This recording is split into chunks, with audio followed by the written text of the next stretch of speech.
Bonjour, bienvenue à Atelier Librairie, le livre voyageur, animé par Fabienne Roch et moi-même, Bruno Lalonde. Nous sommes à Montréal le 22 mai 2021. Aujourd'hui, je vous lis une lettre qu'a écrite François Fédier au poète Robert Marteau, lettre qui a été publiée dans cet exceptionnel numéro de la Revue Liberté, paru à l'été 1973.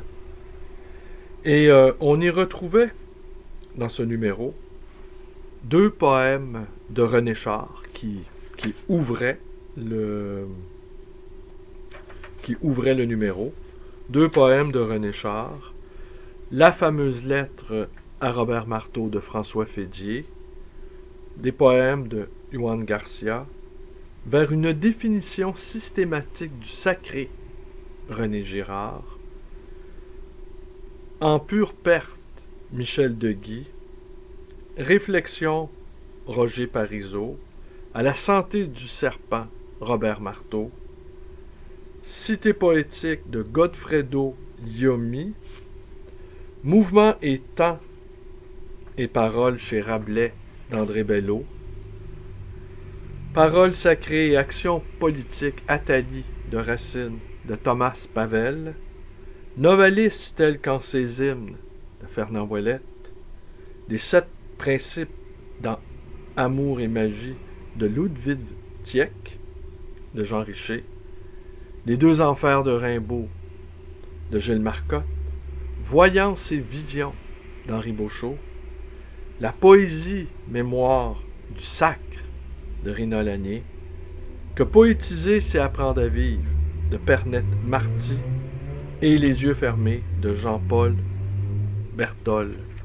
Alors, Liberté, je vous le montre, pour mes amis européens, c'est une revue littéraire. En fait, j'aurais envie de dire que c'était une revue littéraire qui existe encore aujourd'hui, qui s'est transformée peut-être davantage en organe politique. Moi, j'ai été un lecteur de Liberté, je vous dirais, grosso modo, de 1985 à 2005, pendant 20 ans. Maintenant, de loin en loin, quand je tombe sur un numéro, j'y jette un coup d'œil, mais ça me rejoint moins. Tandis que si vous prenez ce numéro-là, c'est un numéro, écoutez, vous avez entendu les participations, c'est un numéro exceptionnel. Je pense que ils ont été visités par une sorte de grâce, en tout cas, pour réunir tous ces poètes et René Char, le grandiose René Char qui ouvre la symphonie. Tout ça me semble remarquable. François Fédier maintenant. Pourquoi je vais vous parler de François Fédier? François Fédier, qui est né en décembre 1935 et qui est décédé le 28 avril dernier, le 28 avril 2021. Il a écrit 20 titres et il est surtout connu pour avoir été le traducteur de Martin Heidegger. Alors, comme beaucoup d'entre nous, moi j'ai de la difficulté, je n'ai sans doute pas les outils conceptuels pour apprécier, voire appréhender l'œuvre de Heidegger, et il y a des choses qui me dérangent aussi. Bon, on les connaît ces choses-là. Mais cependant, très curieusement, à dose très homéopathique, quand je lis dans un texte une référence, une citation de cet auteur, de ce philosophe, eh bien, étonnamment, je suis généralement plutôt d'accord avec lui.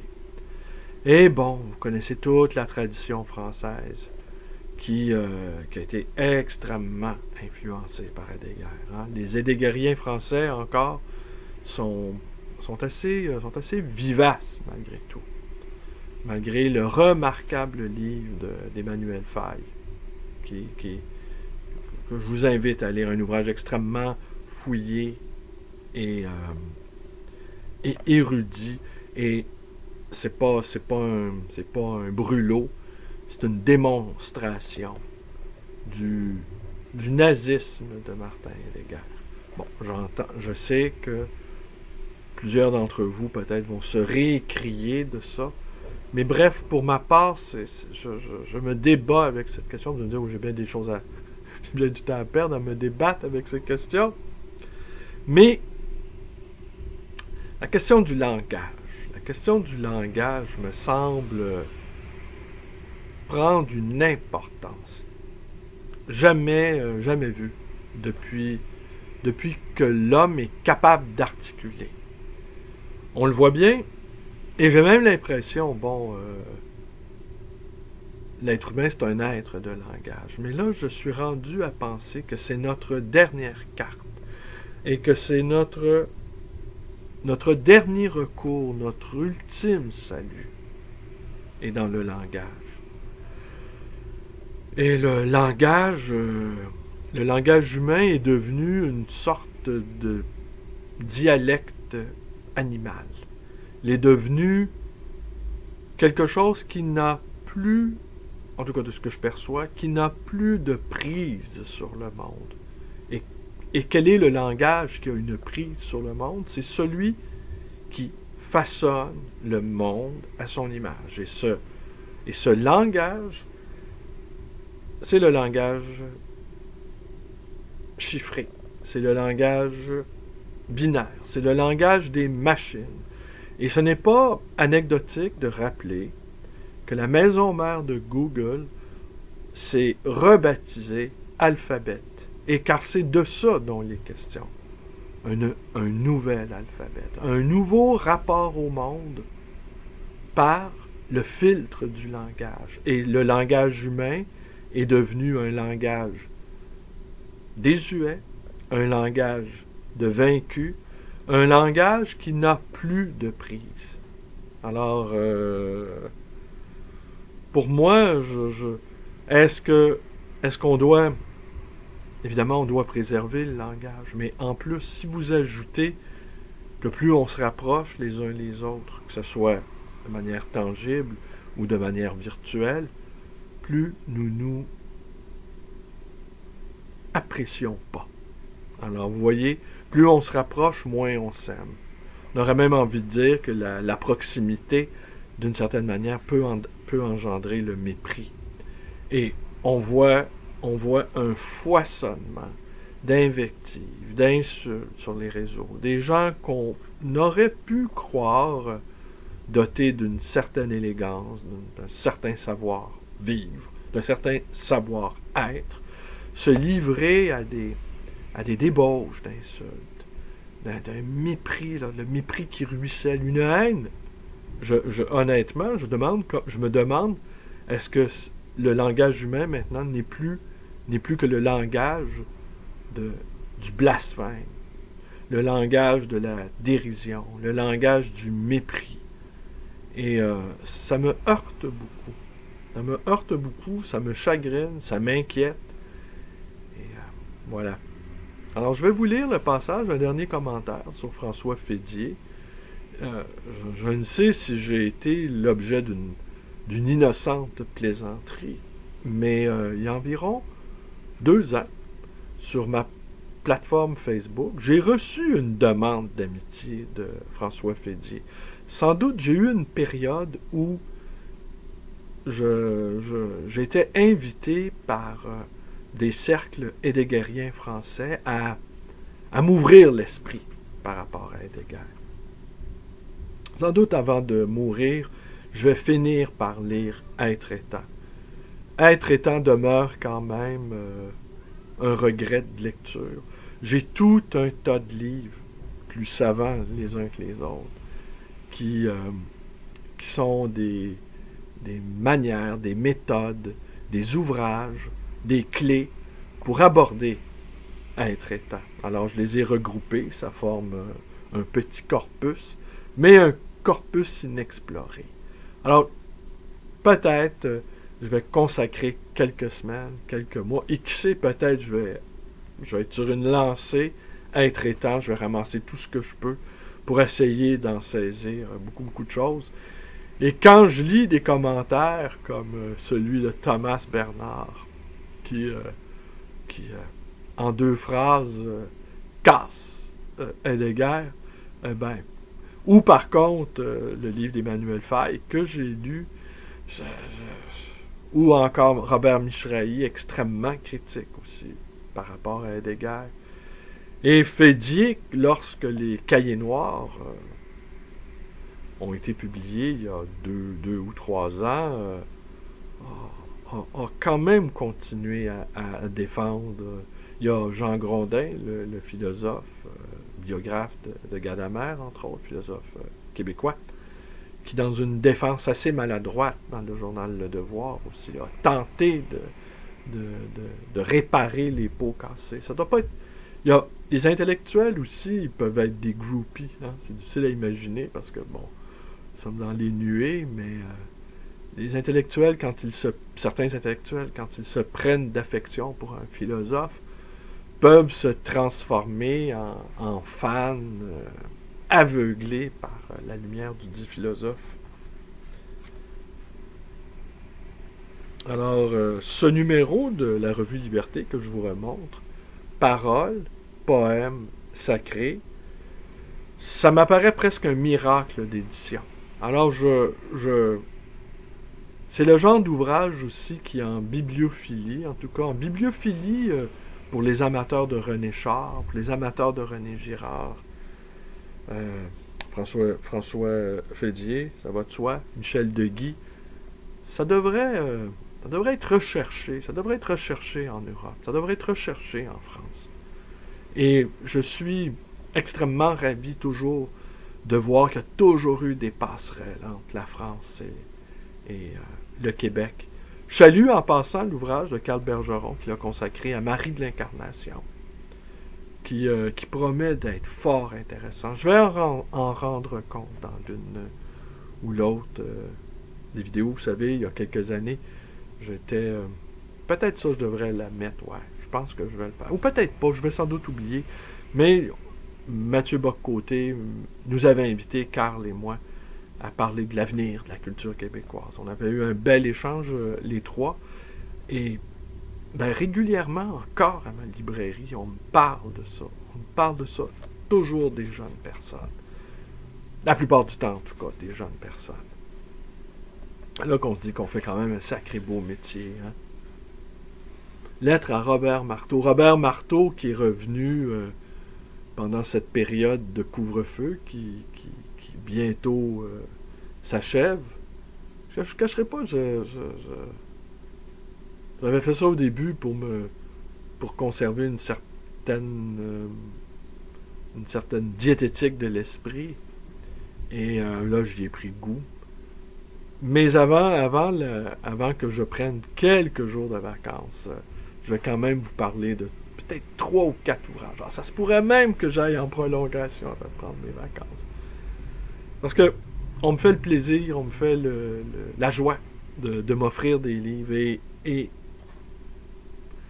on n'envoie pas juste des livres comme ça à un type là, qui fait des vidéos sur sa chaîne YouTube. Vidéos, vous êtes à même de le constater, qui ont un impact au niveau du nombre, en tout cas, assez limité. Mais c'est un geste d'amitié qui me touche. Et en plus, c'est ça que je trouve qui est une sorte de miracle et de la littérature, et de l'amitié, et de l'intelligence. C'est que les livres, on devine qu'ils vont me plaire.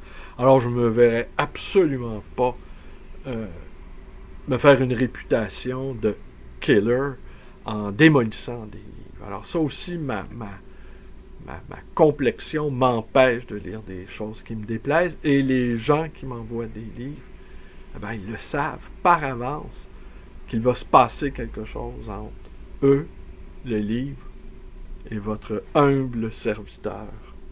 Lettre à Robert Marteau. Merci de ta lettre. Merci aussi du délai. Mais il faut que je t'explique pourquoi je n'arrive pas à écrire un texte sur le thème proposé. Paroles, poèmes, sacrés. Pourquoi je n'y arrive pas, malgré des tentatives réitérées et des efforts et surtout malgré l'afflux constant des pensées. Chaque fois que je me mets à vouloir écrire, tout devient futile. Et je pose le crayon. Je ne sais même pas si un entretien, ou plutôt une douce conversation, toi et moi, avec beaucoup de temps devant nous. Te souviens-tu, ce couscous sur la place en face des usines Renault permettrait d'aller en direction de ce que j'entrevois de disciple. Bon. Du sacré, le minimum, c'est qu'on n'en parle pas, si l'on n'a pas le genou qui plie rien qu'en évoquant ce que cela pourrait être. Devant le sacré, il n'y a aucune volonté d'écriture qui tienne. Si elle tient, c'est que ce n'est pas du sacré qu'il s'agit. Se méfier ici toutefois de tout haussement ou même tremblement de la voix blanche. Donc, on dit. Le sacré est l'espace du divin. C'est le ciel. Le ciel est bleu. Bleu. Une parole. Ce qu'elle dit, lueur du lointain. Le bleu est la couleur sacrée, couleur de l'éloignement. Il n'y a de bleu qu'autour de la Terre. Les espaces interplanétaires sont noirs. Seule la Terre repose en bleuté aimable. Ce n'est pas une couleur, mais l'échapper sur un abîme qui n'est pas un gouffre, ni rouge, ni noir. Un abîme sans terreur, donc, ni attirant, ni repoussant. L'abîme, là-bas, partout autour, nous autres, les deux pieds sur un sol ferme. Alors le sacré n'est pas une menace. Le sacré est inviolable. Il ne vient pas sur nous. Ils ne font pas sur nous. Seul un Dieu peut le faire. Il s'offre au regard, mais difficile à voir. Car que voit-on quand on regarde le ciel bleu? Où est-il? Il n'est pas surface. Notre regard y plonge sans s'arrêter nulle part, inviolable et sauf. Un moment, je pensais écrire que, peut-être, le sacré était ce qui recule. Mais je ne crois même pas, car le recul n'est que l'illusion qui naît quand le regard humain cherche à le saisir ou à le déterminer. C'est l'espace du divin. Espace. N'est-ce pas un bon mot pour dire cela? Dans le sacré vivent les dieux. Ils ne peuvent même y disparaître. Et alors on croit que les dieux sont morts et qu'il n'y a plus de sacré. Mais les dieux sont immortels parce qu'ils sont ceux du ciel. Hölderlin dit bien, je vous passe mon allemand, c'est-à-dire immortel parce que sacré. Communément, je crois qu'on arrive à pressentir le sacré que par l'intermédiaire des dieux ou du Dieu. En fait, cela doit être l'inverse. Il ne peut y avoir de Dieu qu'à travers le sacré. Peut-être la mort de Dieu vient-elle d'une trop tenace volonté de voir Dieu plus haut que le sacré, de ne pas voir le sacré pour mieux apercevoir Dieu, mais le sacré est l'invisible. Mais ne parlons-t-on pas ici par métaphore? Remettons-nous. Comme la mouche qui, inlassablement, se heurte à la vitre. Retournons à cette tentative impossible de parler du sacré. S'il y a des dieux, il y a sacré. Peut-il ne pas y avoir de Dieu? Non. Même la mort de Dieu est un événement sacré. À supposer que la mort de Dieu soit l'acte de naissance d'une humanité libérée, en ce sens qu'elle est encore un événement sacré. Il semble que le sacré soit indissolublement lié à l'authenticité de l'existence humaine. La seule difficulté philosophique vient de ce qu'on est toujours tenté de penser l'expérience humaine à partir d'elle-même, et donc le sacré comme une conséquence de l'existence humaine. Mais c'est un contresens. Il n'y a d'existence humaine que s'il y a sacré, au point qu'on peut dire du sacré qu'il est la sanction originelle et originante d'une existence authentique. Comme tentative, le face-à-face de l'homme et du sacré, ce serait la verticalité même de l'homme, verticalité qui devient l'essence de l'humain et par laquelle l'humain répond, c'est-à-dire reconnaît le haut et le bas, comme ce à quoi l'essence de l'humain est tenue d'obéir. Aristote, de la jeunesse et de la vieillesse, dit « À l'homme, en effet, de par sa station droite, appartient seul parmi les vivants d'avoir la partie haute dans le sens du haut du tout. » Le haut du tout, c'est le sacré, ce qui est au-dessus de notre tête, ce que nous ne regardons qu'en levant le visage, mais qui est toujours là, invisible, et toujours disparaissant. Nous ne savons même plus où est le ciel. Le haut du tout. Le tout, c'est le monde entier, quand rien ne manque. Cela en grec se dit to olon, c'est-à-dire l'intact. Ce qui se dit en latin du même mot, salvus. En allemand, das Heil.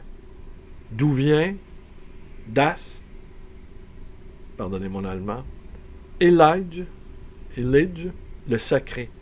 Le sacré ne serait-ce donc pas ce en quoi rien ne peut jamais être entier, que ce soit le monde, que ce soit même n'importe quoi.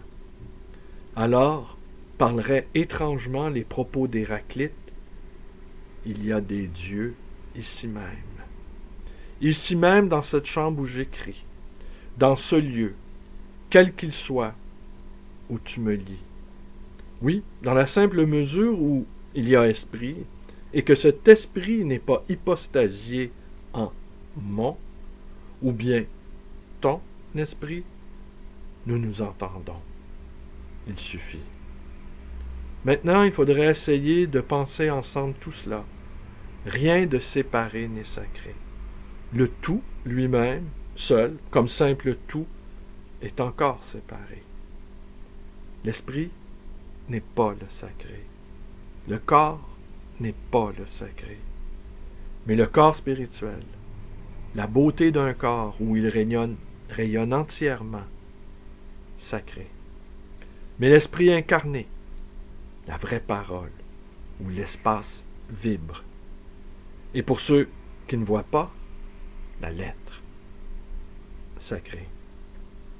Et je veux souligner que je parle de corps et d'esprit parce que ce sont nos concepts les plus traditionnels. Il faudrait sans doute en prendre d'autres. Au fond, je ne crois pas, ils sont très bons si on les pense avec audace. Quand il n'y a pas séparation, il y a monde. Monde, ce n'est pas une totalité, mais une entièreté. Or, l'entièreté n'a besoin de somme. Monde, c'est simplement le contraire d'immonde. Monde n'est en fait pas un substantif, mais un adjectif adverbe. On dit bien les choses immondes.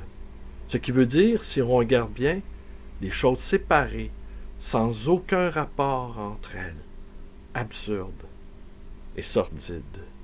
Il faut arriver à entendre les choses mondes. Et l'on verra, 1, qu'il n'y a pas un monde. 2, que le sacré est bien partout aussi invisible que la lumière.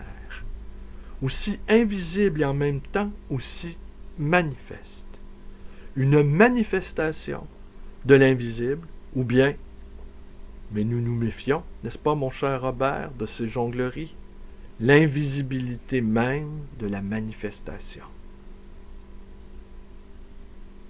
Qu'est-ce que le poème? Platon le dit avec une précision d'aigle olympien dans Sophiste. Il faut s'aiguiser l'oreille pour entendre encore parler cette langue. Poème. Ce serait le poémé s'il existait un verbe poémer. C'est le dicté. Si on entend largement le verbe dicter, dictare, fréquentatif de dire. C'est ce qui est là quand il y a eu poésie. Et la poésie, dit Platon, c'est mener à l'être. Quelque chose qui, avant, ne pouvait pas être dit comme étant, et après, grâce à la poésie, peut être dit comme étant. Formidable vision. Sans poésie, rien n'est encore entièrement ce qu'il est. Sans poésie, l'arbre n'est pas encore arbre. Il n'est pas dit comme arbre. Oserais-je dire, sans poésie, ni monde. Monde, poème. Il y aurait alors une appartenance du poème et du sacré. Oui.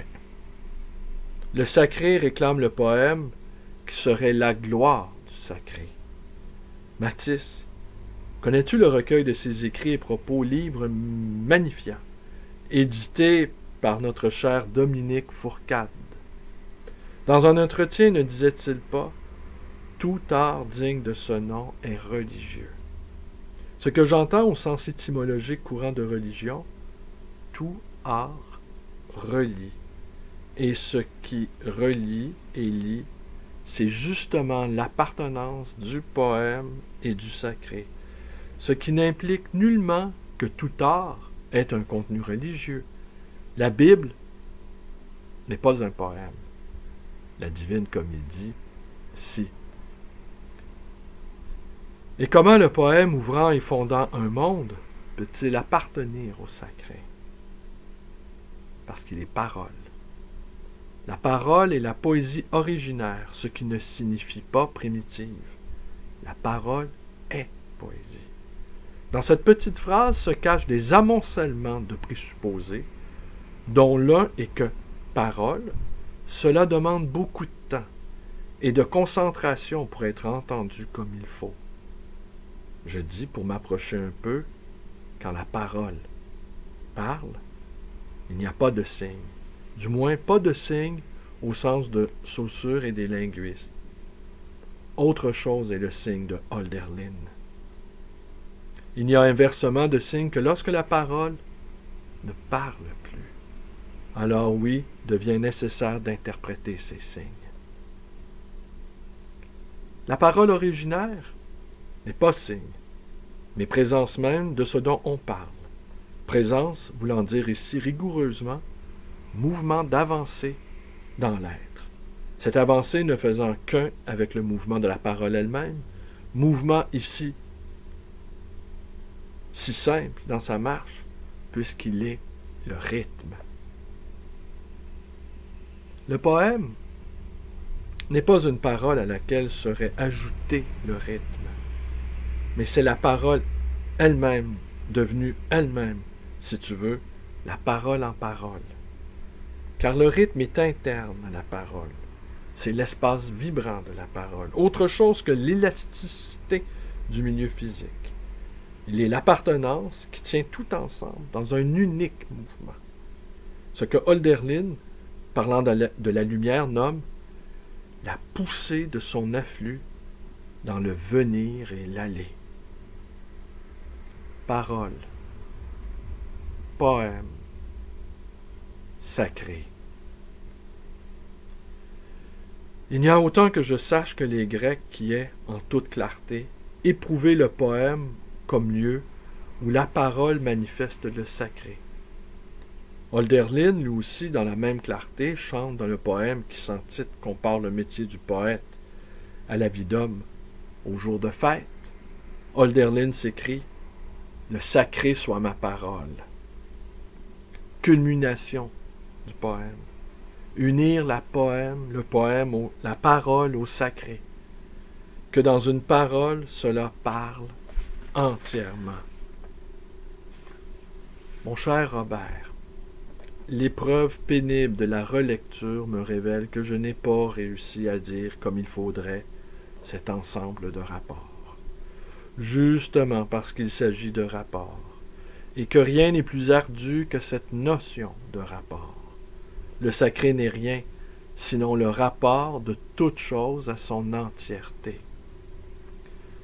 La parole, de son côté, est pur rapport, en ceci que chaque parole ne dit rien d'autre que la pensée, en laquelle s'équilibre l'écart de toute chose en son entièreté. Aucune parole ne peut être sacrée, sinon la parole poétique. Et encore, aucune parole n'est jamais fixe. Aucune clé ne peut fermer l'écart. Savoir la béance toujours renouvelée qui est à proprement le chaos de cet écart, c'est la souffrance métaphysique. Chez les Grecs, cette souffrance est nommée pathos, passion, souffrance.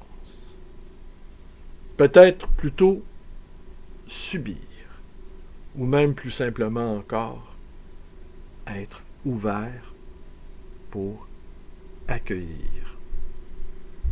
Échille, dans l'Agamemnon, énonce que pour les mortels, c'est par le pathos, par cette ouverture pathétique, qu'advient la connaissance. Excuse-moi, je ne peux plus continuer. Cela s'opère comme dans les sables. Échappe. J'ai sans doute présumé de mes forces. Ta question, j'en suis absolument sûr, pointe sur une connexion fondamentale que je n'ai pas réussi à présenter librement. Car ce n'est pas une structure, mais le visage effrayant du chaos. Tu vois, c'est cela, être face à ce qui m'effraie, parce que je tente de le prendre, alors qu'il faudrait m'y suspendre et le penser, comme un oiseau pense le vent. Comme un oiseau pense le vent. Alors on a apprécié ce rythme à la fois, en tout cas moi j'ai apprécié, sans doute vous aussi si vous avez écouté, on est rendu à la 32e minute. Je vais vous raconter une toute petite dernière chose. Je vous ai raconté hier que j'avais eu droit à une carte du ciel d'Aline Apostolska, qui a écrit plusieurs livres d'astrologie et qui est en son domaine, entre autres. C'est une écrivaine, c'est une auteure, c'est une autrice, je ne sais plus comment faire, je ne sais plus comment dire. Autrice, il y a quelque chose qui me dérange dans cette appellation, j'entends autriste. Alors, auteur, moi, ça me convenait parfaitement. Un auteur, une auteure. Bon, il me semble que tout était parfait. Je comprends aussi qu'on doive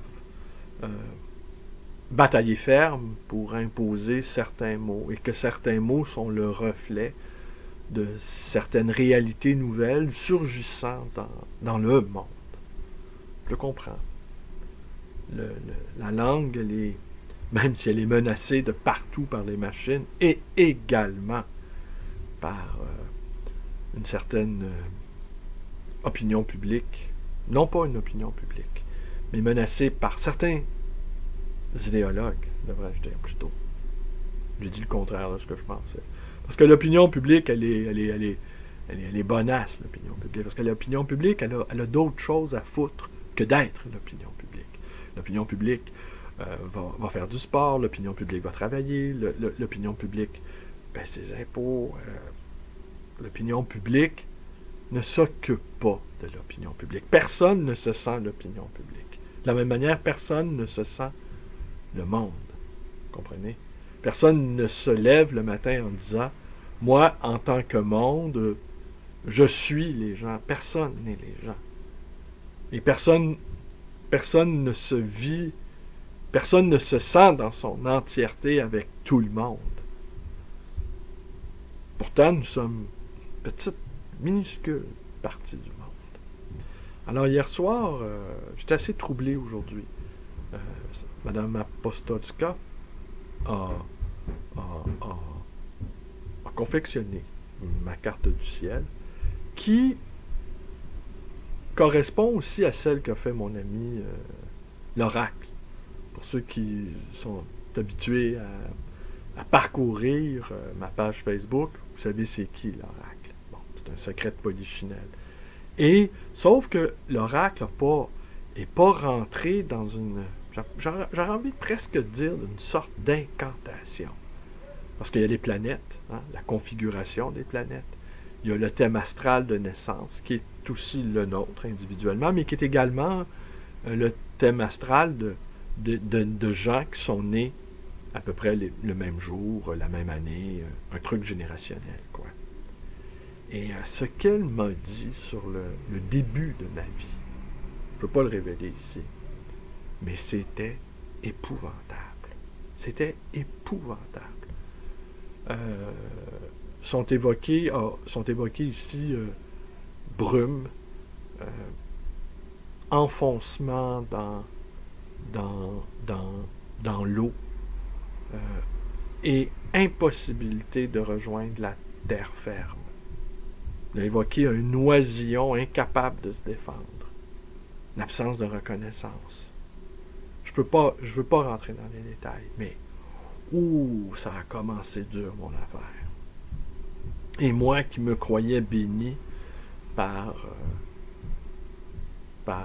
la poésie, mais c'est peut-être ça aussi, la poésie. Mais, et là, elle a balisé les dates, t'es arrivé telle chose à l'âge de 29 ans, t'es arrivé telle autre chose, C'était d'une remarquable précision, stupéfiante.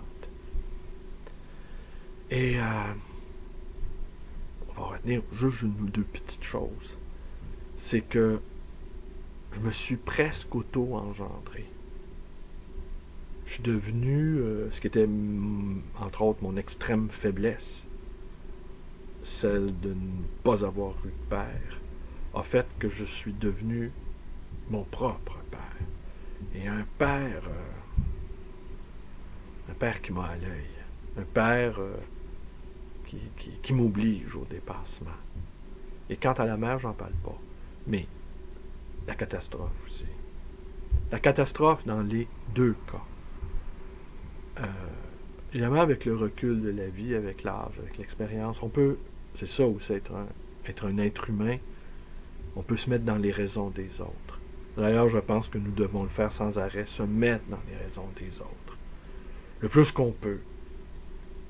On n'y parvient pas souvent, ou plutôt mal, la plupart du temps. Mais je me serais en quelque sorte construit tout seul. Et elle était, je crains pas de dire ici que je pense qu'elle n'avait jamais vu un tel thème astral. Une telle carte du ciel. Écoutez, on l'a enregistré. Je résiste à la tentation de vous en faire entendre des petits passages. Mais, et là, je serais rentré, j'aurais réussi, en fait, à réconcilier des choses qui ne tiennent absolument pas ensemble. J'aurais réussi à opérer une sorte de synthèse et que, pas tout à fait tout de suite, mais le temps de la récolte est tout proche. Que là, tous les efforts surhumains que j'ai faits sur le plan intellectuel pour me donner une assise, pour me donner un socle, pour m'extirper de la nuit utérine, pour me sortir des eaux de l'abandon, de la nuit obscure de l'âme, elle a été longue. Et de là, une partie de mon amnésie d'aujourd'hui. Aujourd'hui, je suis un homme, à part des titres de livres, là, ça, je suis très bon. Vous me donnez un titre, je vais vous donner l'auteur en une seconde. Mais ma propre vie, là, j'ai jeté ça par-dessus bord. Trop d'éléments traumatisants, trop d'éléments de difficulté. Et d'un certain côté, ça peut me rendre un peu minéral, je dirais. Parce que parfois, j'entends des confessions de difficultés. Je me dis, c'est juste ça, ces difficultés. Oh boy, pas sorti de l'auberge, là. Si c'est ça qui met cet être humain dans cet état-là, j'en suis venu à penser que de toute façon, il n'y a pas eu assez d'épreuves. Parce que Mais l'épreuve, là, c'est... Et donc, au terme d'un invraisemblable travail sur moi-même, en tout cas, selon ses propos, eh ben, je m'approcherai enfin de la réalisation et que j'aurai réussi à concilier des univers complètement à l'opposé, c'est-à-dire l'intellect et l'intuition, le médiumnique et l'esprit. L'oiseau pense. Alors voilà. Là-dessus, je m'envole. Je vous remercie de m'avoir écouté jusqu'au bout. Mais aujourd'hui, j'étais très, très troublé. Parce que, bon, heureusement, ça commençait mon histoire, là. Au commencement était Bruno, c'était le chaos. C'était pas juste le chaos, là, la soupe cosmique, là, originelle. Là. Oh, c'est mal barré, le truc. Et puis, au fur et à mesure, j'ai fini par me construire, là. Oh! Ouais. Mais que là, je serais entré enfin dans mon âge d'or, si on veut. Ben voilà, merci de m'avoir écouté jusqu'au bout. Mais aujourd'hui, là, ça me turlupinait ce qu'elle a dit sur mon père et sur ma mère. Ouh, ça m'a... Mais des choses que je savais, mais avec une telle précision. C'est... J'étais abasourdi hier. En fait, elle décryptait ma propre vie. C'est ça aussi. Hein? Il y a des êtres humains comme ça qu'on rencontre qui traversent notre existence et qui nous offrent des clés comme ça. Ça faisait longtemps que je voulais qu'Aline Apostolska fasse ma carte du ciel. J'en avais souvent fait la demande à Fabienne, qui est son amie. Parce que j'ai eu entre les mains, elle a eu beaucoup de succès avec certains de ses livres. Faites des recherches, vous allez voir. Et j'ai eu entre les mains, à plusieurs reprises, quelques-uns de ses livres. J'en ai lu une partie, en tout cas. Je ne les ai pas tous lus. Et c'était très, très intelligent. Et c'était très bien écrit. C'est à quoi nous sommes sensibles, il va sans dire. Et elle ne fait pas non plus, c'est pas Mme Irma, là, c'est pas... Elle fait une lecture de thèmes astraux. Alors, et ce qui compte, c'est pas tant le signe au soleil ou l'ascendant, bon, c'est la configuration des planètes. L'exemple qu'elle donne, on reçoit à la base des cartes et devenir adulte, et puis on entre dans la vie et les planètes s'entrechoquent, hein, et comme sur une table de billard. Et avec le jeu le jeu de base qu'on a reçu, on doit se battre avec ce jeu-là. Il n'y a pas d'autre jeu. C'est celui-là qu'on a reçu, que ça nous plaise ou pas. Mais c'est la possibilité aussi d'en faire quelque chose. Hein. C'est pas le fatalisme. C'est pas le poids de l'atavisme. N'est pas dans une chaîne karmique. Là. On a des possibilités. On a un agir. Et moi, là, le petit espace, là, j'ai tout mis là-dedans, dans ce tout petit espace de liberté qui m'était imparti. J'ai tout mis là-dedans. J'ai tout misé là-dessus. Et ça a l'air que, j'aurais gagné. C'est assez bizarre à dire comme ça sur ma chaîne YouTube, mais bon. Mais, ça a été dur. Croyez-moi. Je peux bien devenir amnésique aujourd'hui. Je pense que l'amnésie est nécessaire. On peut pas... C'est Claude Blanchard, hein, le genre de référence qu'aurait apprécié l'oracle. Il disait, bon, la vie, puis le présent puis le futur, c'est le pare-brise en avant. Puis la vie derrière, le passé, c'est le rétroviseur. La fenêtre en avant, elle est gigantesque. Et le rétroviseur est tout petit.